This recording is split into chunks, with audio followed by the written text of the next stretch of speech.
ओम नमः शिवाय। शिव भक्तों, आप सभी का स्वागत है श्री शिव महापुराण की इस पावन यात्रा में, जहां हम पढ़ रहे हैं रुद्र संहिता का द्वितीय खंड। आज का अध्याय है प्रमथ गणों सहित वीरभद्र और महाकाली का दक्ष यज्ञ विध्वंस के लिए प्रस्थान, दक्ष और देवताओं को अपशकुन एवं उत्पात सूचक लक्षणों का दर्शन एवं भय होना। ब्रह्मा जी कहते हैं, नारद, महेश्वर के इस वचन को आदर पूर्वक सुनकर वीरभद्र बहुत संतुष्ट हुए।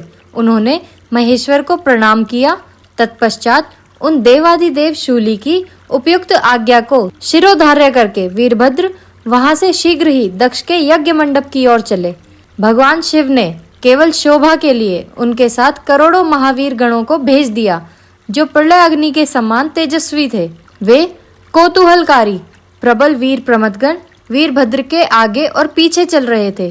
काल के भी काल भगवान रुद्र के वीरभद्र सहित जो लाखों पार्षद गण थे, उन सब का स्वरूप रुद्र के ही समान था।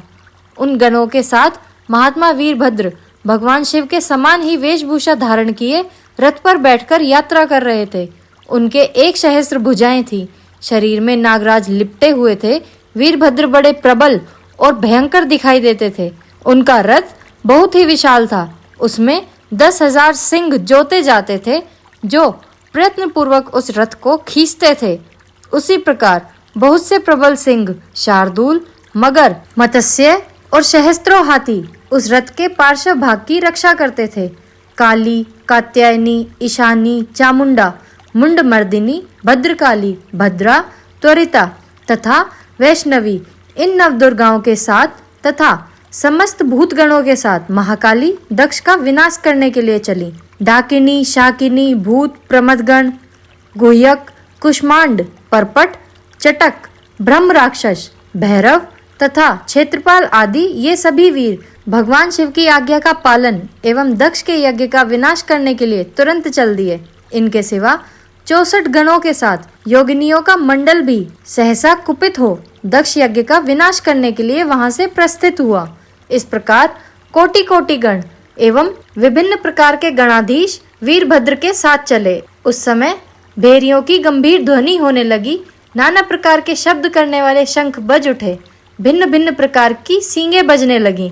महामुने सेना सहित वीरभद्र की यात्रा के समय वहां बहुत से सुखद शकुन होने लगे। इस प्रकार जब प्रमथ गणों सहित वीरभद्र ने प्रस्थान किया, तब उधर दक्ष तथा देवताओं को बहुत से अशुभ लक्षण दिखाई देने लगे। देवर्षे यज्ञ विध्वंस की सूचना देने वाले त्रिविध उत्पात प्रकट होने लगे। दक्ष की बाईं आंख, बाईं भुजा और बाईं जांघ फड़कने लगी। तात वाम अंगों का वह फड़कना सर्वथा अशुभ सूचक था और नाना प्रकार के कष्ट मिलने की सूचना दे रहा था। उस समय दक्ष की यज्ञशाला में धरती डोलने लगी। दक्ष को दोपहर के समय दिन में ही अद्भुत तारे दिखने लगे। दिशाएं मलिन हो गई। सूर्यमंडल चितकबरा दिखने लगा। उस पर हजारों घेरे पड़ गए थे, जिससे वह भयंकर जान पड़ता था। बिजली और अग्नि के समान दीप्तिमान तारे टूट टूट कर गिरने लगे और भी बहुत से भयानक अपशकुन होने लगे। इसी बीच में वहां आकाशवाणी प्रकट हुई, जो संपूर्ण देवताओं और विशेषतः दक्ष को अपनी बात सुनाने लगी। आकाशवाणी बोली, ओ दक्ष, आज तेरे जन्म को धिक्कार है। तू महामूढ़ और पापात्मा है।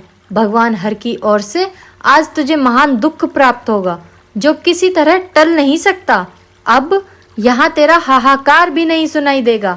जो मूढ़ देवता आदि तेरे यज्ञ में स्थित हैं, उनको भी महान दुख होगा, इसमें संशय नहीं है। ब्रह्मा जी कहते हैं, मुने, आकाशवाणी की यह बात सुनकर और पूर्वोक्त अशुभ सूचक लक्षणों को देखकर दक्ष तथा दूसरे देवता आदि को भी अत्यंत भय प्राप्त हुआ।